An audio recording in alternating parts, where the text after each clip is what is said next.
ভাইজান আসছে, সরে সরে সরে জায়গা দাও, জায়গা দাও। ভাইজান আসছে অনেকদিন বাদে সিকান্দার সিনেমা নিয়ে, তার টিজার বেরিয়ে গেছে, সেটা নিয়ে কথা বলবো এই ভিডিওতে। যারা সিকান্দারের ফার্স্ট লুক দেখে ক্রিটিসাইজ করেছিল, ইনক্লুডিং মি, আমি মিথ্যে কথা কখনো বলি না, আমিও ক্রিটিসাইজ করেছিলাম। আমারও মনে হয়েছিল যে এর থেকে ভালো একটা পোস্টার বা ভালো একটা ফার্স্ট লুক আমরা পেতে পারতাম, বাট সেটা আমরা পাইনি।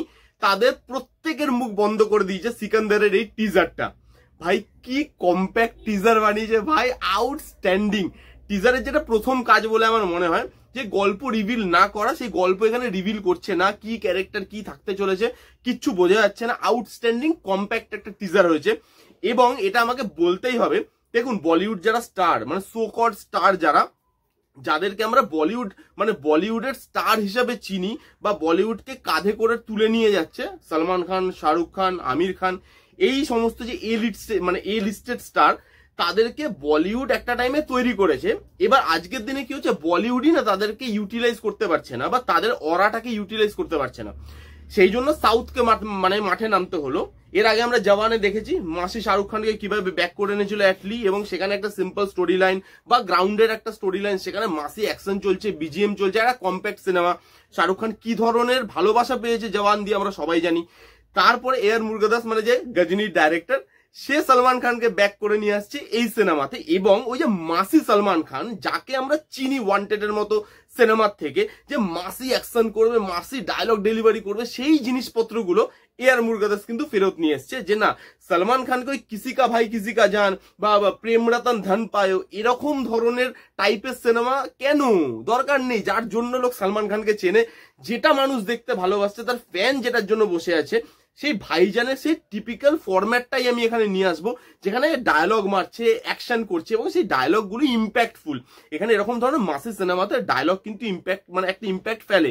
এবং এখানে যে ডায়লগগুলো শোনা যাচ্ছে, যে কায়দে মে রহোগে ফায়দে মে রহোগে বরনা শমশান ইয়া কবরিস্তান মে রহোগে, এই যে ডায়লগ গুলো, তারপরে অ্যাকশন দেখুন আপনি, কি high budget film, look and feel দেখুন, যখন ড্রোনে পুরো জায়গাটা দেখানো হচ্ছে, যখন পুরো মানে ডান্সের সিকোয়েন্স, অ্যাকশন সিকোয়েন্স গুলো দেখানো হচ্ছে, এটা যে লার্জ স্কেলে শুট করা, বড় স্ক্রিনে দেখতে ভালো লাগবে, সেই জিনিসটা আপনি বুঝতে পারবেন। অ্যাকশন সিকোয়েন্সে লাস্টে কাঁচটা ভাঙবে, দিয়ে ওটা দিয়েই উঠে গিয়ে মাথায় দাঁড়িয়ে ডায়লগ পাচ্ছে। ভাই সলমান খান, এই সোয়াগটাই তো চাইছিলাম সলমান খানের, যে যেখানে ওই জামাটা খুলবে, জামাটা উড়বে, মারবে, এই জিনিসগুলো সাউথের ডাইরেক্টর ওই পালসটাকে ধরতে পেরে গেছে।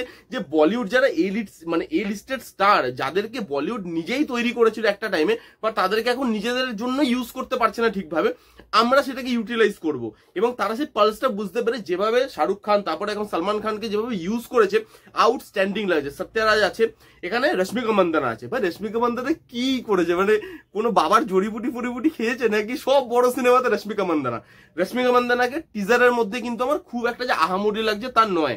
রশ্মিকা মন্দনাকে হিন্দি সিনেমাতে খুব একটা যে ভালোভাবে ইউটিলাইজ করা হয়েছে সেটা আমার মনে হয় না।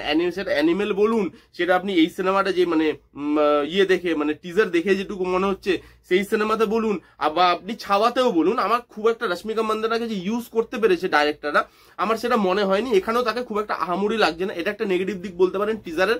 আর টিজারের আরেকটা মানে নেগেটিভ দিক যেটা আমার ফিল হলো, যে যখন আপনি হেডফোনে বা হেডফোন ছাড়াও দেখছেন না টিজারটা, তখন কিছু কিছু জায়গায় বিজিএমটা এত লাউড হয়ে গেছে, ডায়লগ গুলো ঠিক মতো বোঝা যাচ্ছে না। বিশেষ করে লাস্টের ডায়লগটা, যেখানে বলবে যে मैं एग्जाम देके आईपीएस बन जाऊंगा, বিনা এক্সাম দিয়ে, তারপরে কিছু একটা বললো, ওই জায়গায় না এতটা মানে ওভার পাওয়ার করে ফেলছে বিজিএমটা, সেখানে ডায়লগ গুলো না পরিষ্কার হয়ে আসছে না। ডায়লগ গুলো ইম্প্যাক্টফুল, এবার ডায়লগ গুলো তো লোককে শোনাতে হবে, যাতে সলমান খানের আর 5টা ডায়লগের মধ্যে এই ডায়লগ গুলো লোকের মনে থেকে যায়। সেখানে আমার মনে হয়েছে যে ডায়লগ গুলো আরেকটু যদি ভালোভাবে ব্যাকগ্রাউন্ড স্কোরটাকে একটু কমিয়ে বা আরেকটু ভালোভাবে সাউন্ড ডিজাইন করে ডায়লগ গুলোকে পরিষ্কার ভাবে শোনানো যেত, তাহলে এই টিজারটা বেশি ইম্প্যাক্টফুল হতো। টিজারটা ভালো, বিজিএম আছে এখানে ভালো, ওভার পাওয়ার করে ফেলছে বিজিএমটা, সেটা একটা মানে খারাপ দিক, কিন্তু বিজিএমটা ভালো, অনেকদিন আছে এখনো টাইম, আশা করি তার এর উপরে কাজ করবে।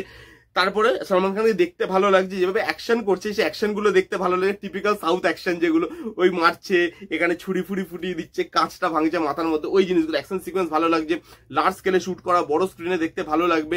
তার সঙ্গে মাসি ডায়লগ যা লাগছে দেখতে পাই থ্রু আউট দ্য টিজার। আমি টিজারটা হেভি এনজয় করেছি, সিকান্দারের জন্য ওয়েট করে থাকলাম।